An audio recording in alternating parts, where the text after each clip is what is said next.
أعوذ بالله من الشيطان الرجيم. بسم الله الرحمن الرحيم. ياسين والقرآن الحكيم إنك لمن المرسلين على صراط مستقيم تنزيل العزيز الرحيم لتنذر قوما ما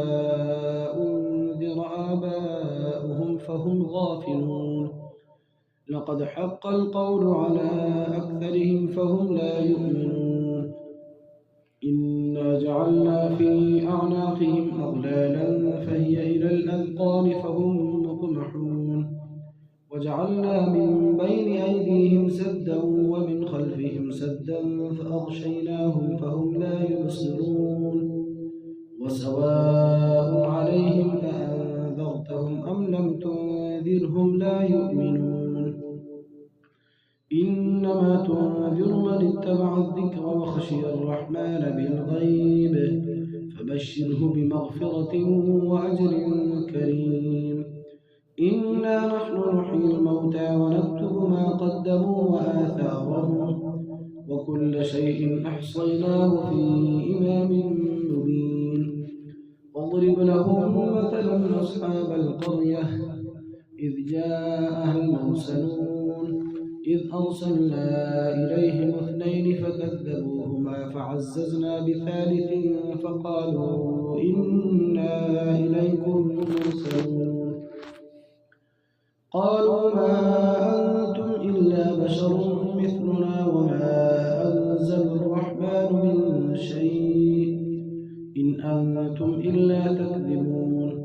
قالوا ربنا يعلم إنا إليكم لمرسلون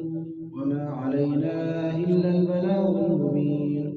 قالوا إنا تطيرنا بكم لئن لم تنتهوا لنرجمنكم وليمسنكم منا عذاب أليم قالوا طائركم معكم أئن ذكرتم بل أنتم قوم مسرفون وجاء من أقصى المدينة رجل يسعى قال يا قوم اتبعوا المرسلين اتبعوا من لا يسألكم أجرا وهم مهتدون وما لي لا أعبد الذي فطرني وإليه ترجعون أأتخذ من دونه آلهة إن يردني الرحمن بضر لا تغن عني شفاعتهم شيئا ولا ينقذون إني إذا لفي ضلال مبين إني آمنت بربكم فاسمعون قيل ادخل الجنة قال يا ليت قومي يعلمون بما غفر لي ربي وجعلني من المكرمين وما أنزلنا على قومه من بعده من جند من السماء وما كنا منزلين إن كانت إلا صيحة واحدة فإذا هم خامدون يا حسرة على العباد ما يأتيهم من رسول إلا كانوا به يستهزئون ألم يروا كم أهلكنا قبلهم من القرون أنهم إليهم لا يرجعون وإن كل لما جميع لدينا محضرون وآية لهم الأرض الميتة أحييناها وأخرجنا منها حبا فمنه يأكلون وجعلنا فيها جنات من نخيل وأعناب وفجرنا فيها من العيون ليأكلوا من ثمنه وما عملته أيديهم أفلا يشكرون سبحان الذي خلق الأزواج كلها مما تنبت الأرض ومن أنفسهم ومما لا يعلمون وآية لهم الليل نسلخ منه النهار فإذا هم مظلمون والشمس تجري لمستقر لها ذلك تقدير العزيز العليم والقمر قدرناه منازل حتى عاد كالعرجون القديم لا الشمس ينبغي لها أن تدرك القمر ولا الليل سابق النهار وكل في فلك يسبحون وآية لهم أنا حملنا ذريتهم في الفلك المشحون وخلقنا لهم من مثله ما يركبون وإن نشأ نغرقهم فلا صريخ لهم ولا هم ينقذون إلا رحمة منا ومتاعا إلى حين وإذا قيل لهم اتقوا ما بين أيديكم وما خلفكم لعلكم ترحمون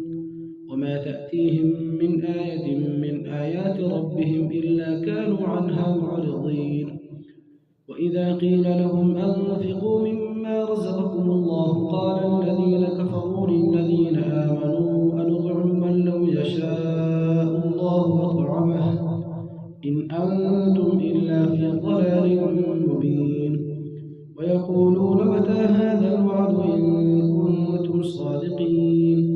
ما ينظرون إلا صيحة واحدة تأخذهم وهم يخصمون فلا يستطيعون توصية ولا إلى أهلهم يرجعون ونفخ في الصور فإذا هم من الأجداث إلى ربهم ينسلون قالوا يا ويلنا من بعثنا من مرقدنا هذا ما وعد الرحمن وصدق المرسلون إن كانت إلا صيحة واحدة فإذا هم جميع لدينا محضرون فاليوم لا تظلم نفس شيئا ولا تجزون إلا ما كنتم تعملون إن أصحاب الجنة اليوم في شغل فاكهون هم وأزواجهم في ظلال على الأرائك متكئون لهم فيها فاكهة ولهم ما يدعون سلام قولا من رب رحيم وامتازوا اليوم أيها المجرمون ألم أعهد إليكم يا بني آدم ألا تعبدوا الشيطان إنه لكم عدو مبين وأن اعبدوني هذا صراط مستقيم ولقد أضل منكم جبلا كثيرا أفلم تكونوا تعقلون هذه جهنم التي كنتم توعدون اصلوها اليوم بما كنتم تكفرون اليوم نختم على أفواههم وتكلمنا أيديهم وتشهد أرجلهم بما كانوا يكسبون ولو نشاء لطمسنا على أعينهم فاستبقوا الصراط فأنى يبصرون ولو نشاء لمسخناهم على مكانتهم فما استطاعوا مضيا ولا يرجعون ومن نعمره ننكسه في الخلق أفلا يعقلون وما علمناه الشعر وما ينبغي له إن هو إلا ذكر وقرآن مبين لينذر من كان حيا ويحق القول على الكافرين أولم يروا أنا خلقنا لهم مما عملت أيدينا أنعاما فهم لها مالكون وذللناها لهم فمنها ركوبهم ومنها يأكلون ولهم فيها منافع ومشارب وفلا يشكرون واتخذوا من دون الله آلهة لعلهم ينصرون لا يستطيعون نصرهم وهم لهم جند محضرون فلا يحزنك قولهم إنا نعلم ما يسرون وما يعلنون أولم يرى الإنسان أنا خلقناه من نطفة فإذا هو خصيم مبين وضرب لنا مثلا ونسي خلقه قال من يحيي العظام وهي رميم قل يحييها الذي أنشأها أول مرة وهو بكل خلق عليم الذي جعل لكم من الشجر الأخضر نارا فإذا أنتم منه توقدون أوليس الذي خلق السماوات والأرض بقادر على أن يخلق مثلهم بلى وهو الخلاق العليم إنما أمره إذا أراد شيئا أن يقول له كن فيكون فسبحان الذي بيده ملكوت كل شيء